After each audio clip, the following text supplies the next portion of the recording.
நீங்கள் கேட்டுக்கொண்டிருப்பது செய்திகள் ஒரு பார்வை. நீங்கள் கேட்டுக்கொண்டிருப்பது உங்கள் அதிரை எஃப்எம்மில் ஆல் இண்டியா ரேடியோ மாநில செய்தியின் மறு ஒலிபரப்பு. தலைப்புச் செய்திகள். பிரதமர் திரு நரேந்திர மோடி அசாம் மாநிலத்தில் 18,530 கோடி ரூபாய் மதிப்பிலான பல்வேறு திட்டப்பணிகளுக்கு இன்று அடிக்கல் நாட்டினார். நாட்டில் பல்வேறு மொழிகளை இணைக்கும் பாலமாக ஹிந்தி திகழ்வதாக மத்திய உள்துறை அமைச்சர் திரு அமித்ஷா தெரிவித்துள்ளார். மக்கள் அனைவருக்கும் பயனளிக்கும் வகையில் சரக்கு மற்றும் சேவை வரி சீர்திருத்தம் அமைந்திருப்பதாக மத்திய நிதி அமைச்சர் திருமதி நிர்மலா சீதாராமன் கூறியுள்ளார். அமெரிக்க பாதுகாப்புத்துறை அமைச்சர் திரு மார்க்கோ ரூபியோ இன்று இஸ்ரேல் செல்கிறார். பிரான்ஸ் சர்வதேச டென்னிஸ் போட்டியில் இந்தியாவின் ரித்துஜா போஸ்லே இங்கிலாந்தின் நைக்தா பெயின்சீனை பட்டம் வென்றது. இனி விரிவான செய்திகள். பிரதமர் திரு நரேந்திர மோடி அசாம் மாநிலத்தில் 18,530 கோடி ரூபாய் மதிப்பிலான பல்வேறு உட்கட்டமைப்பு திட்டப்பணிகளுக்கு இன்று அடிக்கல் நாட்டினார். தரங்கில் நடைபெற்ற நிகழ்ச்சியில் மருத்துவக் கல்லூரி, மருத்துவமனை மற்றும் செவிலியர் கல்லூரிகள் அமைப்பதற்கான திட்டப்பணிகளையும் அவர் தொடங்கி வைத்தார். இந்த நிகழ்ச்சியில் மத்திய அமைச்சர் திரு சர்பானந்தா சோனாவால் மற்றும் அசாம் முதலமைச்சர் திரு ஹிமந்த பிஸ்வா சர்மா உள்ளிட்டோர் பங்கேற்றனர். நாடு முழுவதும் ஹிந்தி தினம் இன்று கொண்டாடப்படுகிறது. இதனையொட்டி பிரதமர் திரு நரேந்திர மோடி வெளியிட்டுள்ள வாழ்த்துச் செய்தியில், உலக அரங்கில் ஹிந்தி மொழிக்கான மரியாதை அதிகரித்து வருவது நாட்டு மக்களை பெருமிதம் கொள்ளச் செய்வதாகவும் அவர்களுக்கு ஊக்கமளிப்பதாக உள்ளது என்றும் கூறியுள்ளார்.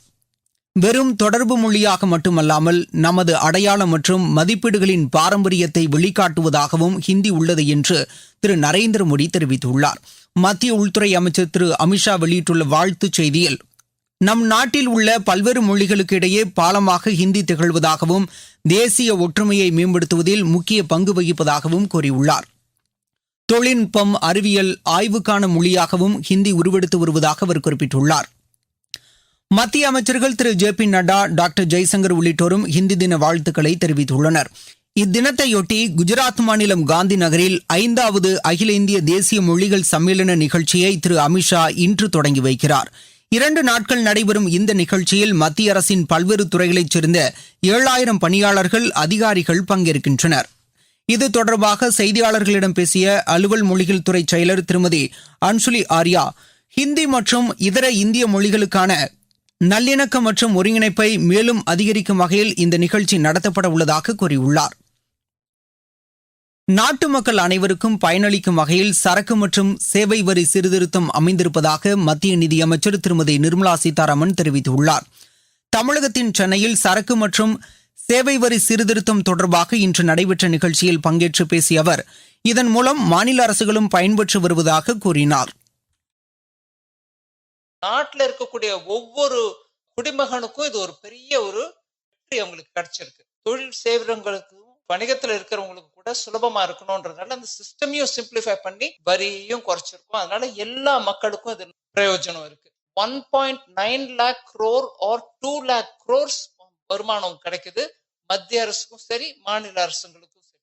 அது அப்புறம் 50% பிரிச்சிடணும். ஸோ ஜிஎஸ்டி மூலமாக மக்களுக்கும் பயன் கிடைச்சிருக்கு, மாநில அரசுகளுக்கும் பயன் கிடைச்சிருக்கு. அப்படிங்கறத இதுல இருந்து புரிஞ்சுக்கலாம். நம்ம கிட்டத்தட்ட 13% வரைக்கும் குறைச்சிருக்கோம். ஜார்க்கண்ட் மாநிலம் பலமு மாவட்டத்தில் பாதுகாப்பு படையினர் இன்று மேற்கொண்ட தேடுதல் நடவடிக்கையின் போது மாவோயிஸ்ட் ஒருவர் சுட்டுக் கொல்லப்பட்டார். அவரை பிடித்துக் கொடுப்போருக்கு 5 லட்சம் ரூபாய் பரிசுத் தொகை வழங்கப்படும் என்று ஏற்கனவே அறிவிக்கப்பட்டிருந்ததாக அம்மாநில காவல்துறை தெரிவித்துள்ளது. தர்காசி மற்றும் மனாட்டு பகுதிகள் இடையே பாதுகாப்பு படையினர் இன்று காலை தேடுதல் நடவடிக்கையில் ஈடுபட்டபோது மாவோயிஸ்ட் சுட்டுக் கொல்லப்பட்டதாகவும் அவரிடமிருந்து ஆயுதங்கள் கைப்பற்றப்பட்டிருப்பதாகவும் காவல்துறை தெரிவித்துள்ளது. நீங்கள் கேட்டுக்கொண்டிருப்பது ஆகாஷ்வாணியின் செய்தி அறிக்கை. நாட்டு மக்களுக்கான வரலாற்று சிறப்புமிக்க மோடி அரசின் தீபாவளி பரிசு சரக்கு மற்றும் சேவை வரி குறைப்பு. மருத்துவம் மற்றும் ஆயுள் காப்பீட்டிற்கான வரி முழுமையாக ரத்து. 36 உயிர்காக்கும் மருந்துகள் மீதான வரியும் ரத்து. அடுத்த தலைமுறைக்கான இந்த சீர்திருத்த நடவடிக்கைகளில் மாணவர்கள் பயன்படுத்தும் ஸ்டேஷனரி பொருட்களுக்கான வரி ரத்து. வீட்டு உபயோக மின்னணு பொருட்கள் மீதான வரி குறைப்பு. பால் பொருட்கள் மற்றும் பாத்திரங்கள் மீதான வரி 12%-இருந்து 5% குறைப்பு. வேளாண் இயந்திரங்களுக்கான வரியும் 5% குறைப்பு. வளர்ச்சியடைந்த இந்தியாவிற்கான பயணத்தில் மோடி அரசு தொடரும் சீர்திருத்த நடவடிக்கைகள். மத்திய அரசு மேற்கொண்ட சரக்கு மற்றும் சேவை வரி சீர்திருத்த நடவடிக்கைக்கு அனைத்து தரப்பினரும் வரவேற்பு தெரிவித்து வருகின்றனர். குறிப்பாக ஆயுள் மற்றும் மருத்துவ காப்பீடுகளுக்கான GST 18% 0% குறைக்கப்பட்டிருப்பது மக்களிடையே பெரும் வரவேற்பை பெற்றுள்ளது.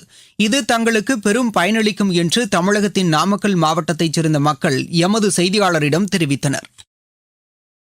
என்னோட பேர் சசிகுமாருங்க. நான் நாமக்கல்ல கடந்த 10 வருடங்களா தொழில் செய்து வருகிறேன். இந்த GST 2.0 அறிவிச்சது மக்கள் எல்லாத்துக்குமே பெரிய வரவேற்பான விஷயம். இது பாரத பிரதமர் நம்ம நாட்டு மக்களுக்கு ஒரு தீபாவளி பரிசு அளிச்சிருக்காங்க. அதுல மிக முக்கியமா பார்த்தோம்னா நம்ம மருத்துவ காப்பீட்டு திட்டமானது 18% GST இருந்ததை இப்போ 0% அறிவிச்சிருக்காங்க. GST இனிமே கணிசமா மருத்துவ காப்பீட்டுல குறையறதுனால இனிமே எல்லாரும் பாலிசி இன்னும் அதிகமா போடுவாங்க. செப்டம்பர் 22 இதை எதிர்பார்த்து எல்லாரும் ஆவலா காத்திருக்கும். என்னுடைய பேர் செல்வகுமார். மருத்துவ காப்பீட்டுல 18% GST இருந்தது. இப்ப அது 0% மாத்தி இருக்கிறது. சாமானிய மக்கள் மருத்துவ காப்பீடு எடுக்கிறதுக்கு மிக உத்வேகமா இருக்கும். நம்ம ஏதாவது பெரிய பெரிய ஹாஸ்பிட்டல் போறதா கூட இது ரொம்ப யூஸ்ஃபுல்லா இருக்குது. ஜம்மு காஷ்மீரில் நிலவி வரும் மோசமான வானிலை காரணமாக வைஷ்ணவ் தேவி கோயில் புனித யாத்திரை மறு அறிவிப்பு வரும் வரை நிறுத்தி வைக்கப்பட்டுள்ளது. கடந்த சில நாட்களாக நிறுத்தி வைக்கப்பட்டிருந்த இந்த யாத்திரை இன்று மீண்டும் தொடங்கும் என்று தெரிவிக்கப்பட்டிருந்த நிலையில் ரீசி மாவட்டத்தில் பெய்து வரும் தொடர் மழை காரணமாக மீண்டும் ஒத்திவைக்கப்பட்டுள்ளது. யாத்ரீகர்களின் பாதுகாப்பு கருதி இந்த நடவடிக்கை மேற்கொள்ளப்படுவதாக ஜம்மு காஷ்மீர் அரசு தெரிவித்துள்ளது. அமெரிக்க பாதுகாப்புத்துறை அமைச்சர் திரு மார்க்கோ ரூபியோ இன்று இஸ்ரேல் செல்கிறார். இஸ்ரேல் பிரதமர் திரு பெஞ்சமின் நெதன்யாகுவுடன் அவர் ஜெருசலேமில் உள்ள புனித தலத்திற்கு செல்லவிருப்பதாக அந்நாட்டு அரசு தெரிவித்துள்ளது. இஸ்ரேல் புறப்படுவதற்கு முன்பாக செய்தியாளர்களிடம் பேசிய திரு மார்க்கோ ரூபியோ மேற்காசியாவில் நிலவும் தற்போதைய சூழல் குறித்து அதிபர் திரு டொனால்டு டிரம்ப் கவலை தெரிவித்ததாக கூறினார். காசா போரை முடிவுக்கு கொண்டு வருவது மற்றும் ஹமாஸ் அமைப்பினர் வசமுள்ள பிணை கைதிகளை விடுவிப்பது தொடர்பான டிரம்பின் சிந்தனைகளுக்கு எதிராக இஸ்ரேலின் தற்போதைய தாக்குதல்கள் இருப்பது குறித்து இந்த பயணத்தில் எடுத்துரைக்கப்படும் என்றும் அவர் தெரிவித்தார். இஸ்ரேலை தொடர்ந்து திரு மார்க்கோ ரூபியோ அடுத்த வாரம் பிரிட்டன் செல்கிறார். வெளிநாடுகளைச் சேர்ந்தவர்கள் பிரிட்டனில் அதிக அளவில் குடியேறுவதற்கு எதிர்ப்பு தெரிவித்து லண்டன் நகரில் வலதுசாரி இயக்கத்தினர் நடத்திய பேரணியின் போது நேரிட்ட வன்முறையில் 26 காவல்துறையினர் காயமடைந்தனர். இது தொடர்பாக 25 பேர் கைது செய்யப்பட்டுள்ளனர். போராட்டத்தில் ஈடுபட்டவர்களும் அதற்கு எதிர்ப்பு தெரிவித்து திரண்டவர்களும் தடை செய்யப்பட்ட பகுதியை தாண்டி சென்றதாகவும் அவர்களை தடுக்க முயன்றபோது சிலர் தாக்குதல் நடத்தியதாகவும் காவல்துறை தெரிவித்துள்ளது. மெக்சிகோவின் யுகாட்டன் தீபகற்ப பகுதியில் நேரிட்ட சாலை விபத்தில் 15 பேர் உயிரிழந்தனர். அங்குள்ள மெரிடா கேம்பிச் நெடுஞ்சாலையில் கனரக வாகனம் மற்றும் 2 கார்கள் மோதிக்கொண்டதில் இந்த விபத்து நேரிட்டதாக செய்தி நிறுவனங்கள் தெரிவிக்கின்றன. விபத்தில் உயிரிழந்தவர்களின் குடும்பத்தினருக்கு இரங்கல் தெரிவித்துள்ள யுகாட்டன் மாகாண ஆளுநர் காயமடைந்தவர்களுக்கு சிகிச்சை அளிக்க உரிய ஏற்பாடுகள் செய்யப்பட்டிருப்பதாக கூறினார். பிரான்ஸ் சர்வதேச டென்னிஸ் போட்டியில் இந்தியாவின் ரித்துஜா போஸ்லே இங்கிலாந்தின் நைக்தா பெயின்ஸ் இணை பட்டம் வென்றது. மகளிர் இரட்டையர் பிரிவு இறுதி ஆட்டத்தில் இந்த இணை 6-2, 1-6, 10-6 என்ற செட் கணக்கில் ரஷ்யாவின் பொலினோ லாட்சென்கோ சோஃபியா லான்சரே இணையை வென்றது. பாங்காக்கில் நடைபெற்ற 11 வயதுக்குட்பட்டோருக்கான சர்வதேச டேபிள் டென்னிஸ் போட்டியில் இந்தியாவின் அவனி ஜங்கு வெள்ளிப் பதக்கம் வென்றார். ஜப்பானில் நடைபெற்று வரும் உலக தடகள சாம்பியன் போட்டியின் 200 மீட்டர் ஸ்கேட்டிங் பிரிவில் இந்தியாவின் ஆரியன் பால் சிங் இறுதிச் சுற்றுக்கு முன்னேறியுள்ளார்.